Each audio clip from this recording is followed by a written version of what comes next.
ಪಕ್ಕಾ ಪ್ಲಾನ್ ಮಾಡಿಕೊಂಡೇ DCC ಅಧ್ಯಕ್ಷನನ್ನ ಕೆಳಗಿಳಿಸಿದ್ರ Jarkiholi brothers. Belagavi ಬಿಜೆಪಿಯಲ್ಲಿ ಬೆಂಕಿ ಹಚ್ಚಿದ್ರ ಸಾಹುಕಾರ್ ಬ್ರದರ್ಸ್. ಬೆಳಗಾವಿ ಬಿಜೆಪಿಯಲ್ಲಿ ಭುಗಿಲೆದ್ದ ಡಿಸಿಸಿ ಬ್ಯಾಂಕ್ ವಿವಾದ. ಜಾರಕಿಹೊಳಿ ಫ್ಯಾಮಿಲಿ ಆಟಕ್ಕೆ ಕತ್ತಿ ಕುಟುಂಬ ಕಂಗಾಲಾಗಿದೆ.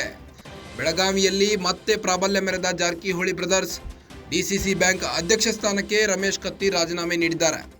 ನಿನ್ನೆ ರಮೇಶ್ ಕತ್ತಿ ವಿರುದ್ಧ ಬಂಡಾಯವೆದ್ದಿದ್ದ 14 ನಿರ್ದೇಶಕರು ರಮೇಶ್ ಕತ್ತಿ ವಿರುದ್ಧ ಅವಿಶ್ವಾಸ ನಿರ್ಣಯ ಮಂಡನೆಗೆ ಪ್ಲಾನ್ ಮಾಡಿಕೊಂಡಿದ್ರು. ಅವಿಶ್ವಾಸ ವಿಷಯ ತಿಳಿಯುತ್ತಿದ್ದಂತೆ ರಮೇಶ್ ಕತ್ತಿ ರಿಸೈನ್ ಮಾಡಿದ್ದಾರೆ. 14 ನಿರ್ದೇಶಕರು ಸಪರೇಟ್ ಆಗಿ ರಮೇಶ್ ಕತ್ತಿ ಬಿಟ್ಟು ಸಪರೇಟ್ ಆಗಿ ಮೀಟಿಂಗ್ ನಡೆಸಿದ್ದಾರಂತೆ. ಬೆಳಗಾವಿಯ ರಮೇಶ್ ಜಾರಕಿಹೊಳಿ ನಿವಾಸದಲ್ಲಿ ಈ ಒಂದು ಮೀಟಿಂಗ್ ನಡೆದಿತ್ತು. 14 ನಿರ್ದೇಶಕರ ಜೊತೆ ಸಭೆ ನಡೆಸಿದ್ದ ರಮೇಶ್ ಜಾರಕಿಹೊಳಿ ಸಾಹುಕಾರ್ ಸಭೆ ಬಳಿಕ ಸಂಪೂರ್ಣವಾಗಿ ಚೇಂಜ್ ಆದ ಸೀನ್.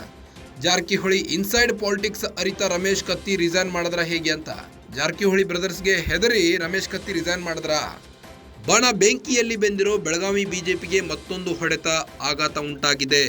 ಹಿಡಿತ ಸಾಧಿಸಲು ಬಿಜೆಪಿ ಗುಣ್ಣ ಇಡ್ತಿದ್ದಾರಾ ಜಾರಕಿಹೊಳಿ ಬ್ರದರ್ಸ್? ಬೆಳಗಾವಿ ಬಿಜೆಪಿಯಲ್ಲಿ ಮತ್ತೆ ಬೆಂಕಿ ಹಚ್ಚಿದಾರಂತೆ ಸಾಹುಕಾರ್ ಬ್ರದರ್ಸ್. ಬೆಳಗಾವಿ ಬಿಜೆಪಿಯಲ್ಲಿ ಭುಗಿಲೆದ್ದಿದೆ ಡಿಸಿಸಿ ಬ್ಯಾಂಕ್ ವಿವಾದ.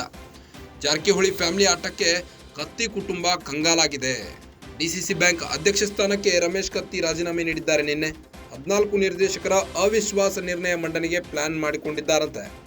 ರಮೇಶ್ ಕತ್ತಿ ವಿರುದ್ಧ ಅವಿಶ್ವಾಸ ನಿರ್ಣಯ ಮಂಡನೆಗೆ ಪ್ಲಾನ್ ಮಾಡಿಕೊಂಡಿದ್ದು, ಅವಿಶ್ವಾಸ ವಿಷಯ ತಿಳಿಯುತ್ತಿದ್ದಂತೆ ರಮೇಶ್ ಕತ್ತಿ ರಿಸೈನ್ ಮಾಡಿದ್ದಾರೆ. ಅವಿಶ್ವಾಸ ಪ್ಲಾನ್ ರೆಡಿ ಆಗಿದ್ದೆ ರಮೇಶ್ ಜಾರಕಿಹೊಳಿ ಮನೆಯಲ್ಲಿ ಅಂತ. ಹೀಗಾಗಿ 14 ನಿರ್ದೇಶಕರು ರಮೇಶ್ ಜಾರಕಿಹೊಳಿ ನೇತೃತ್ವದಲ್ಲಿ ಸಭೆ ನಡೆಸಿದ್ರಂತೆ. ಬೆಳಗಾವಿಯ ರಮೇಶ್ ಜಾರಕಿಹೊಳಿ ನಿವಾಸದಲ್ಲಿ ಮೀಟಿಂಗ್ ನಡೆದಿದ್ದು, ಸಾಹುಕಾರ್ ಸಭೆ ಬಳಿಕ ಸಂಪೂರ್ಣವಾಗಿ ಬೆಳಗಾವಿಯ ಒಂದು ಚಿತ್ರಣವೇ ಚೇಂಜ್ ಆಗಿದೆ. ಡಿಸಿಸಿ ಬ್ಯಾಂಕ್ ಚಿತ್ರಣವೇ ಚೇಂಜ್ ಆಗಿದ್ದು, ಜಾರಕಿಹೊಳಿ ಇನ್ಸೈಡ್ ಪಾಲಿಟಿಕ್ಸ್ ಅರಿತ ರಮೇಶ್ ಕತ್ತಿ ರಿಸೈನ್ ಮಾಡಿದ್ದಾರೆ.